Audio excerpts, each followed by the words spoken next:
En fait, j'hésite presque à faire cette vidéo parce que c'est pas dans mon intérêt. Je fais des vidéos pour les réseaux sociaux. Et du coup, en ce moment, je suis en train de lire un livre qui s'appelle Deep Work de Cal Newport, qui parle de retrouver la concentration dans un monde de distraction.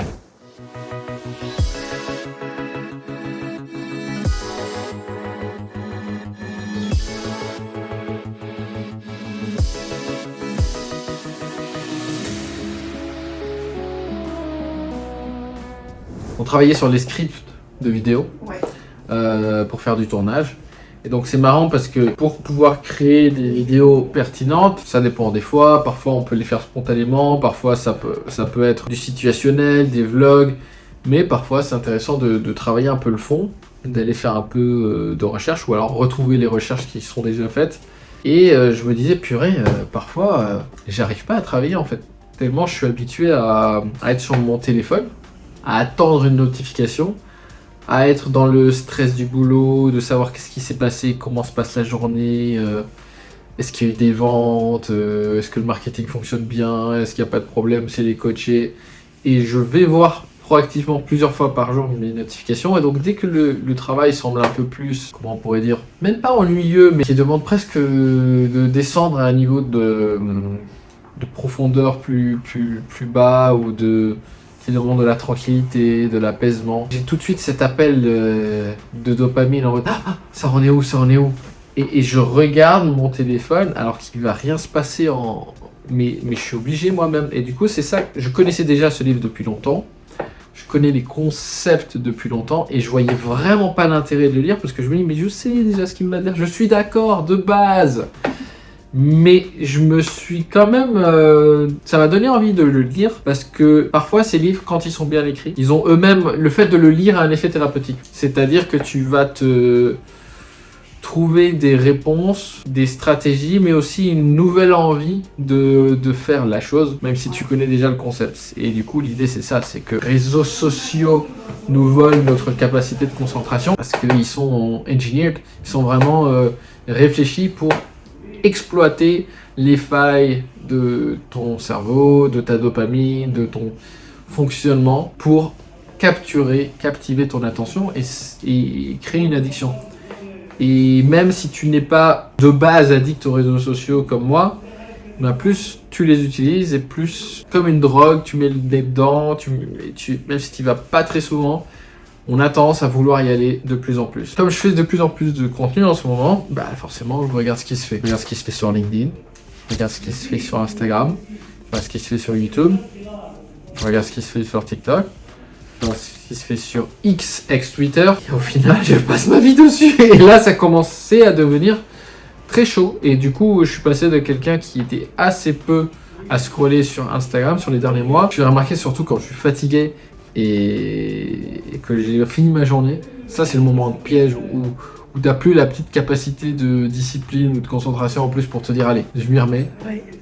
Et que t'as juste envie de glander, mais que t'aurais potentiellement encore la capacité de faire un truc plus ou moins enrichissant comme lire un livre, mais en fait non, tu scrolles et c'est chaud. Et du coup je me suis vu moi-même petit à petit rentrer dans de ce fonctionnement. Et encore, moi j'ai la trentaine. Quand je vois des gens qui sont dans la vingtaine en ce moment, on est vraiment sur des gens qui ont beaucoup plus un comportement addictif.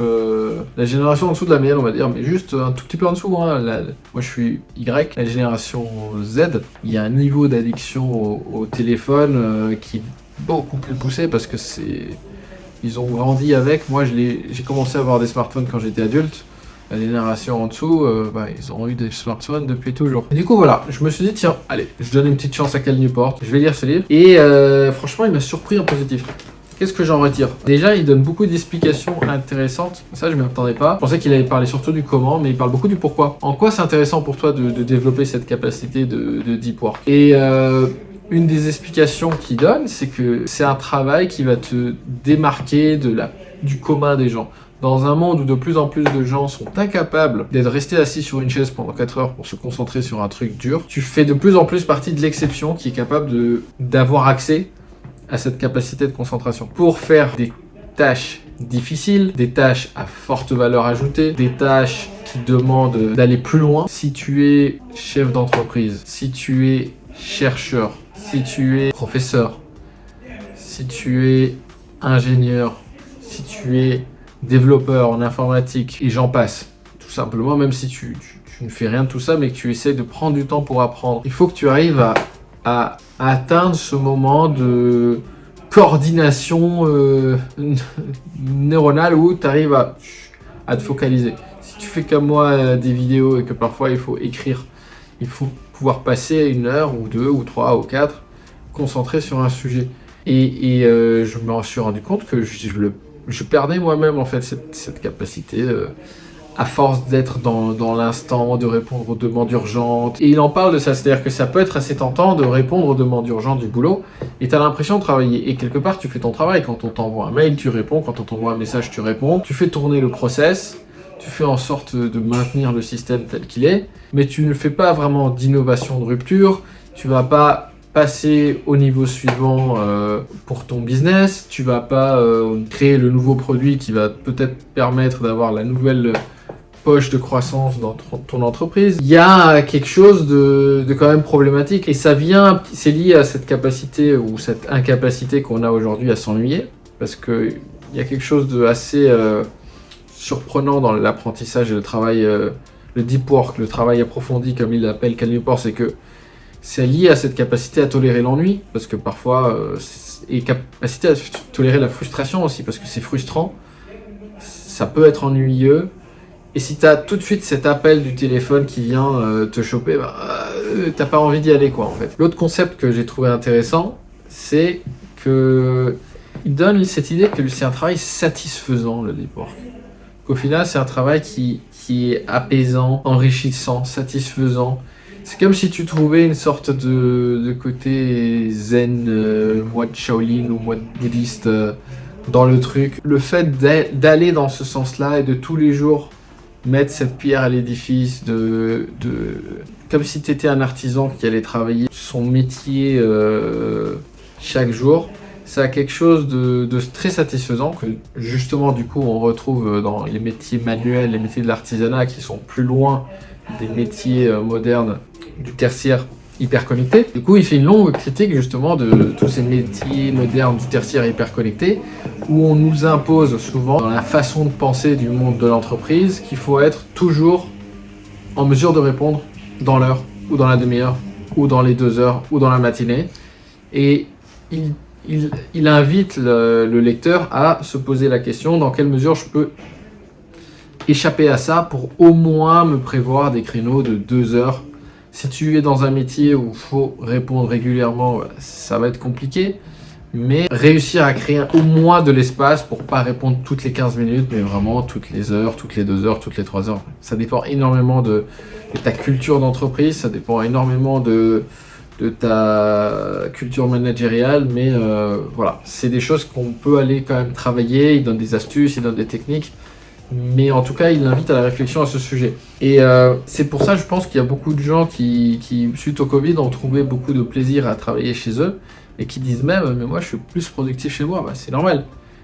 On a retrouvé cette capacité à travailler dans un flux ininterrompu sur un sujet qui demande un petit peu plus de concentration, sans être dans l'open space, avec des interruptions toutes les 5 minutes, où t'arrives même plus à écrire un mail sans qu'on vienne te parler 3 fois. Et pour finir, ce que je considère comme essentiel, c'est vraiment, donc on a parlé du fait que ça permet de faire d'aller plus haut, d'aller atteindre vraiment un niveau de performance ou de qualité de travail plus approfondi que la plupart des gens qui ne rentrent pas dans cette démarche de deep work.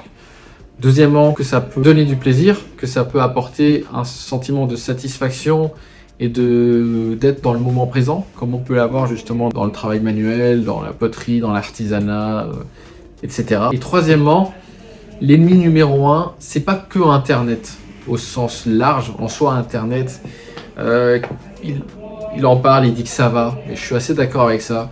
Si tu as juste accès à Internet, au final, bon, tu peux être un peu addict aux news, aller lire un peu les articles, mais au bout d'un moment, tu as fait le tour de ce qui s'est passé en termes d'actualité pour la journée. C'est vraiment les réseaux sociaux qui sont designés pour être addictifs, et qui du coup vont créer ces circuits d'addiction, un peu comme avec une drogue, avec la cigarette, où on a toujours envie d'y revenir.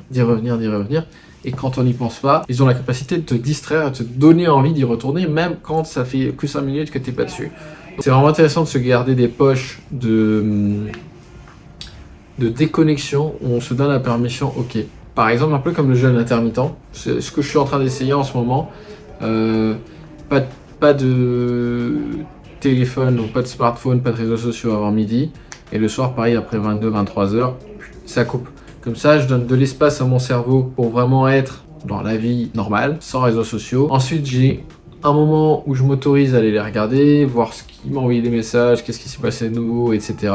C'est cool, comme ça je suis en mode connecté. Et après, je coupe avant de dormir également pour pas être trop dans l'obsession. Alors, on va voir ce que ça donne. Mais en tout cas, j'ai trouvé ça super instructif. Et ça donne envie de retrouver cet état un peu zen de travail approfondi et qualitatif. À bientôt les amis.